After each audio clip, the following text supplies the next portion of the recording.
محترم ناظرین Eden garden Times, السلام علیکم ورحمۃ اللہ وبرکاتہ۔ آج ہم آپ کو سیر کروانے والے ہیں جنوبی ایشیائی یورپ کے ایک خوبصورت ملک البانیہ کی۔ ویڈیو میں آگے بڑھنے سے پہلے آپ سے گزارش ہے کہ ہمارے چینل کو سبسکرائب کریں اور ساتھ بیل آئیکن کے بٹن کو دبا دیں تاکہ نئی آنے والی ویڈیوز کے نوٹیفیکیشن آپ کو بر وقت مل سکیں۔ تو چلیں آگے بڑھتے ہیں اپنی آج کی ویڈیو کی جانب۔ البانیہ البانیہ کا سرکاری نام ریپبلک آف البانیہ یعنی جمہوریہ البانیہ ہے۔ یہ جنوبی ایشیائی یورپ کا ملک ہے جو بحیرہ روم سے منسلک ایڈریاٹک اور آئونائن سمندروں کے کناروں پر واقع ہے۔ اس علاقے کو بلکان پیننسولا یعنی جزیرہ نما بلکان بھی کہتے ہیں۔ البانیہ کی زمینی سرحدیں مغرب میں مونٹینیگرو، شمال مشرق میں کوسوو، مشرق میں شمالی مقدونیہ، جنوب میں یونان اور مغرب میں اس کی ساحلی حدود مونٹینیگرو، اٹلی اور یونان سے ملتی ہیں۔ ملک کا کل رقبہ 28,748 مربع کلومیٹر ہے۔ اس کے زمینی مناظر یعنی لینڈسکیپ انتہائی دلکش ہیں، جن کو الپ کوراب، شیندربرگ اور سیرونین کی برف سے ڈکی پہاڑیاں اور بھی دلنشین بنا دیتی ہیں۔ اس کے ساتھ ساتھ بحیرہ روم، آرڈینین سمندر اور آئونائن سمندر کے گرم ساحل بھی اس کی دلکشی میں بے پناہ اضافہ کرتے ہیں۔ ملک کی آب و ہوا بڑی متغیر ہے۔ اس کو بحیرہ روم کی آب و ہوا کے ساتھ ساتھ براعظمی ہواؤں کا بھی سامنا رہتا ہے۔ قدرت نے اسے 4 نمایاں موسموں سے نوازا ہے۔ ملک کے گرم ترین علاقے ایڈریاٹک اور آئونائن سمندروں کے ساحل پر واقع ہیں۔ موسم گرما میں سخت گرمی پڑتی ہے۔ بعض علاقوں میں درجہ حرارت 40 ڈگری سیلسیس سے اوپر رہتا ہے۔ ملک کے سرترین مقامات شمالی اور مشرقی پہاڑی سلسلوں میں واقع ہے۔ موسم سرما میں زیادہ سے زیادہ درجہ حرارت 20 ڈگری سیلسیس کے لگ بھگ رہتا ہے اور کم سے کم نقطہ انجماد سے نیچے تک گر جاتا ہے۔ موسم سرما میں موسم گرما کی نسبت بارشیں زیادہ ہوتی ہیں۔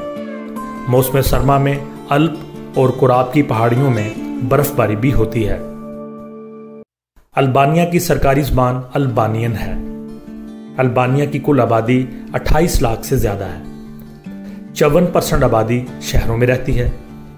انتظامی لحاظ سے البانیہ کو 12 کاؤنٹیز میں تقسیم کیا گیا ہے۔ ہر کاؤنٹی کی اپنی کونسل اور ایڈمنسٹریشن ہے۔ سب سے بڑی کاؤنٹی تیرانا ہے اور تیرانا ہی البانیہ کا کیپٹل سٹی ہے۔ اس کی آبادی 8 لاکھ سے زائد ہے۔ البانیہ ایک سیکولر ریاست ہے اور سرکاری طور پر اس کا کوئی مذہب نہیں۔ مذہبی آزادی کو قانونی حیثیت حاصل ہے۔ 1930 کے بعد پہلی مرتبہ 2011 میں رائے شماری کی گئی۔ اس کے مطابق یہاں مسلم 59%، کرسچن 17%، ملحد 2.5%، غیر منسلک 15.4%، جبکہ 13.79 نے مذہب کے حوالے سے کوئی رد عمل نہ دیا۔ تمام مذہبی حلقوں نے اس رائے شماری کو متنازع قرار دیا۔ مسلم حلقوں کے مطابق ان کی تعداد 70% سے زیادہ ہے، جبکہ کرسچن حلقوں نے اپنی تعداد کو 20% سے زائد قرار دیا۔ تاہم یہ بات طے ہے کہ البانیہ مسلم اکثریت والا یورپی ملک ہے۔ اب ہم آپ سے البانیہ کے تاریخی تناظر کے حوالے سے بات کرتے ہیں۔ تاریخی اعتبار سے البانیہ بہت سی تہذیبوں کا گھر رہا ہے۔ مختلف ادوار میں مختلف قومیں یہاں قابض رہیں۔ ان میں آئلیرین، تھراسین، قدیم یونانی، رومن، بازنطینی، وینیشین یعنی وینس والے اور عثمانی ترک شامل ہیں۔ البانویوں نے 12ویں صدی عیسوی میں خود مختار ریاست قائم کی اور اس کا نام پرنسپیلٹی آف آربر رکھا۔ 13ویں صدی عیسوی میں بادشاہت قائم ہوئی اور کنگڈم آف البانیہ کہلائی۔ 14ویں صدی میں پھر خود مختار ریاست کا قیام پرنسپیلٹی آف البانیہ کے نام سے عمل میں آیا۔ پھر سلطنت عثمانیہ نے یہاں اپنے قدم جمانے شروع کیے۔ پہلے پہل تو اسے مزاحمت کا سامنا رہا، لیکن بالآخر البانیہ 1479 میں سلطنت عثمانیہ کے زیر تسلط آ گیا۔ 18ویں اور 19ویں صدی میں البانویوں نے اپنی روحانی اور عقلی طاقت کو اکٹھا کیا۔ پھر یہی طاقت انہیں البانیہ کی نشاط ثانیہ کی طرف لے گئی۔ بلکان کی جنگوں میں سلطنت عثمانیہ کو شکست ہوئی۔ 28 نومبر 1912 کو البانیہ نے اپنی آزادی کا اعلان کر دیا۔ 1939 میں اٹلی البانیہ پر حملہ آور ہوا اور اس پر قابض ہونے کے بعد اسے گریٹر البانیہ یعنی عظیم البانیہ کا نام دیا۔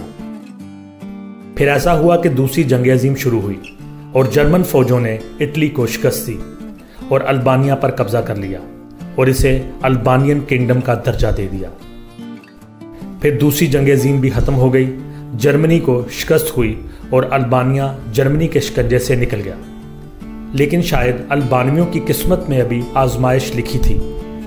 دوسری جنگ عظیم ختم ہوتے ہی انور ہوجا نے کمیونسٹ البانیہ کی بنیاد رکھی اور البانویوں کو کئی دہائیوں کے لیے جبر اور ساری دنیا سے علیحدگی کے راستے پر ڈال دیا۔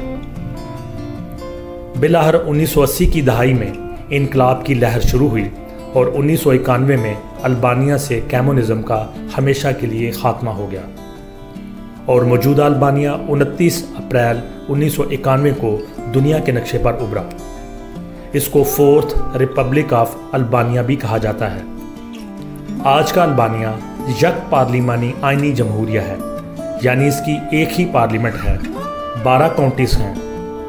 البانیہ ایک ترقی پذیر ملک ہے۔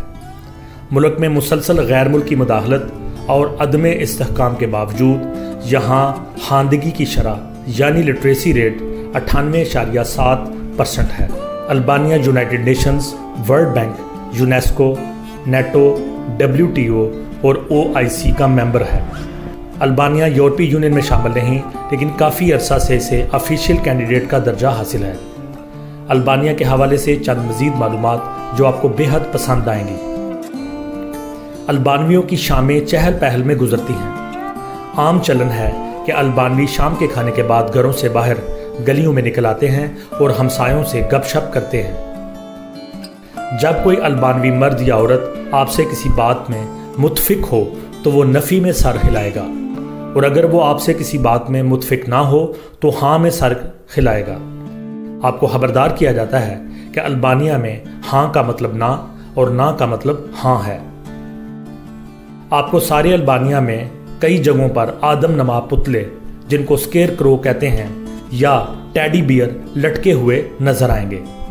البانوی یقین رکھتے ہیں کہ اگر کسی زیر تعمیر جگہ یا پراسرار جگہ پر یہ آدم نما پتلے یا ٹیڈی بیئر لٹکا دیے جائیں تو ہمسایوں کے حسد سے بچا جا سکتا ہے، اور کچھ لوگ تو ان کو خوش قسمتی کی علامت بھی سمجھتے ہیں۔